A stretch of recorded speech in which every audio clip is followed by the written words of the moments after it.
Yan ang salitang madaling sabihin kapag hindi nila kayang unawain ang katahimikang matagal mong kinimkim at ang pusong unti-unting napagod.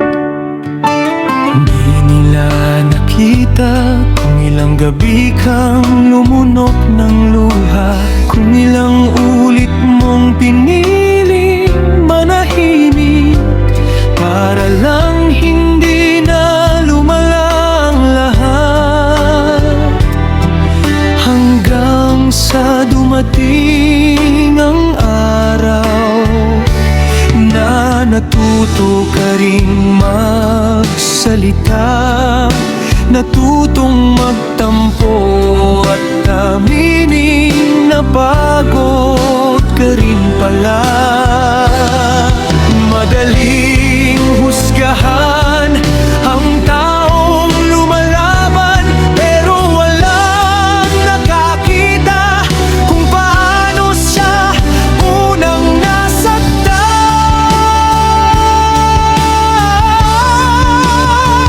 Hindi ako toxic, tao lang din akong napuno paulit-ulit na nasugatan, hanggang natuto nang umiwas sa sakit. Kung naging malamig ang yakap ko dahil ilang beses sabong napaso, kung naging mahirap akong mahalin dahil sanay akong maiwan kapag hindi na ako kailangan, hindi ako toxic, natuto lang akong iligtas ang sarili. Marami ang naniwala sa bersyon ng kwento nila, pero walang nagtanong kung bakit ako nagbago. Hindi nila alam bawat pader na itinayo ko ay gawa sa mga pangakong hindi na muling tinupad.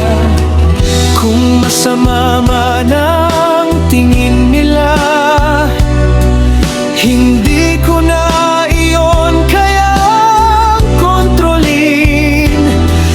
Mas pipiliin kong maging buo mag-isa kaysa paulit-ulit na masaktan. At kung tawagin nila akong malamig, hayaan na, mas mabuti na iyon kaysa mawala na naman ang sarili ko.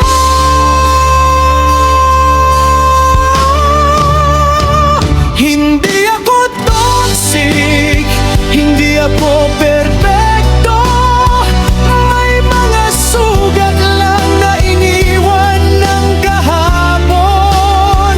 At kung natuto akong protektahan ang puso,